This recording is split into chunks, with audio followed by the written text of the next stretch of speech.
I grew up in a military family. I was born in Germany. I lived all up and down the East Coast. I went to high school in Rhode Island. I went to college in Virginia, and I had a Marine Corps scholarship at Virginia Military Institute, and so I was commissioned in 1988, and went to the basic school, became an infantry officer in the Marine Corps, and served as an infantry officer for 26 years. I had a lot of different assignments on the West Coast, East Coast, all over the world. I served in all 4 Marine divisions. I deployed a lot.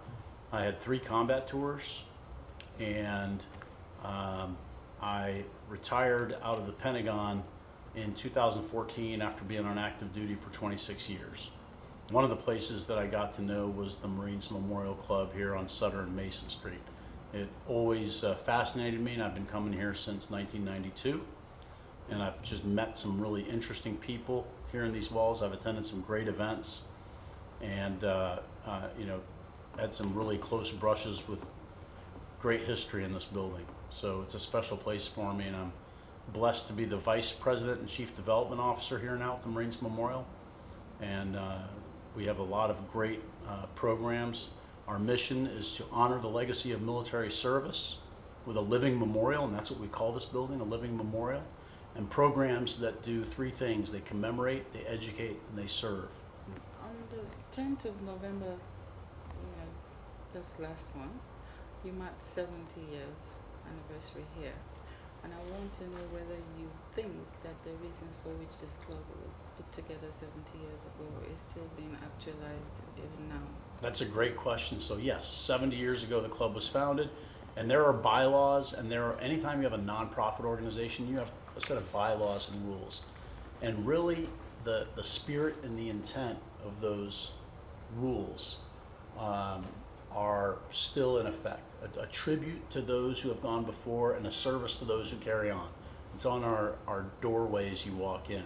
So General Vandegrift's vision was, this is a place where you can come as a Marine and you can take your rank insignia off and leave it at the door. The building has a number of rooms that are significant, but I want to start with the lobby, where you have that huge bell.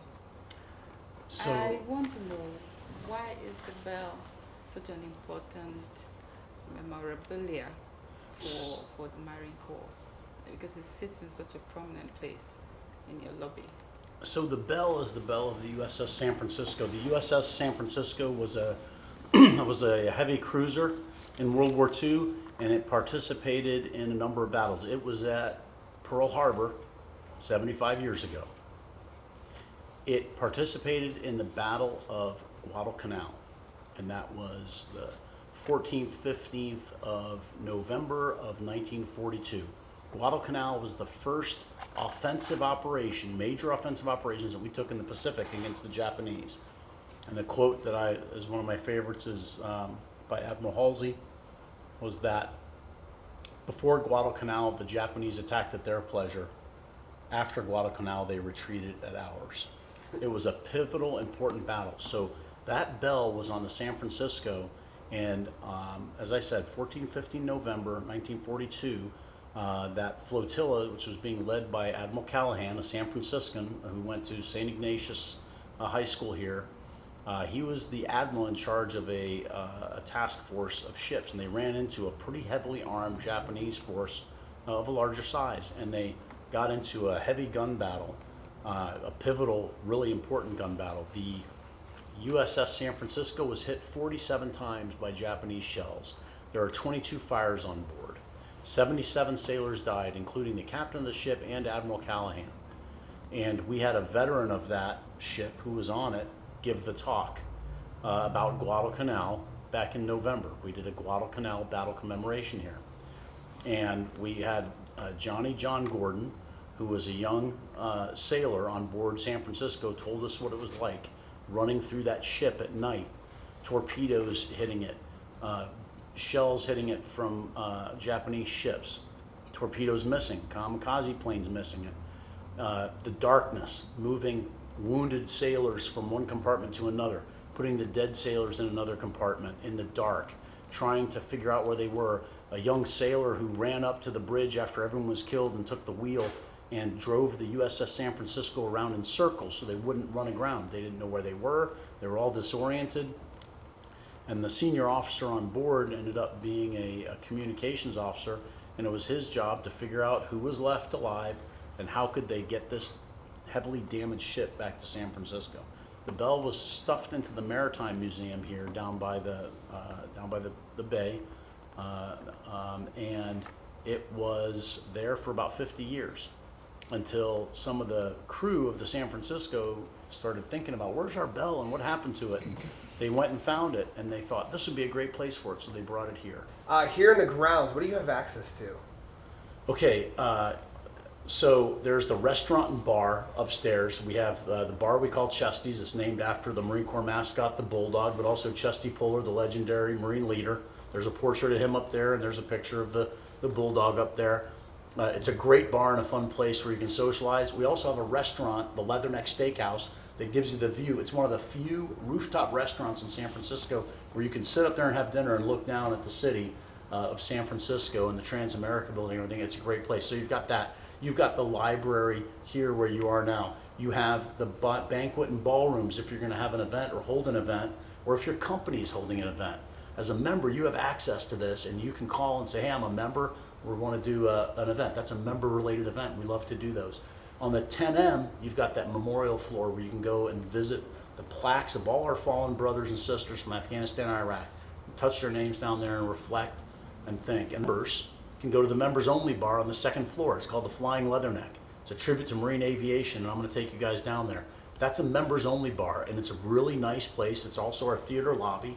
But we have a little bar there. We have a Scan Eagle drone hanging from the ceiling, and we have all these pictures of Marine aviation at different points in history. As a person here, Yeah.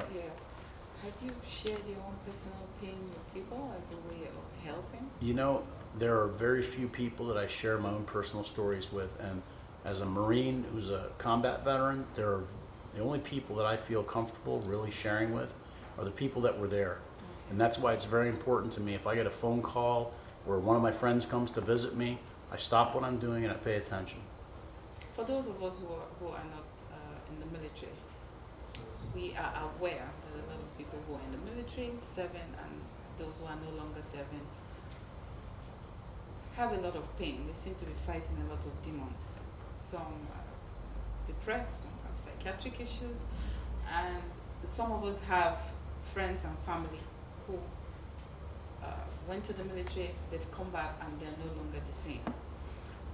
This club, do you in any way help to address this pain? And because you've talked about how people can meet, and then, you know, is there any program that you think you guys have in place right now, or you're thinking of putting together that will be helping to address this kind of issue? This is a great question. So, and you know, the issue with veterans that are currently serving, we have post-traumatic stress, and we have you know, the physical toll that being in the military takes on your body. I mean, when you're jumping out of airplanes, you're jumping off of vehicles.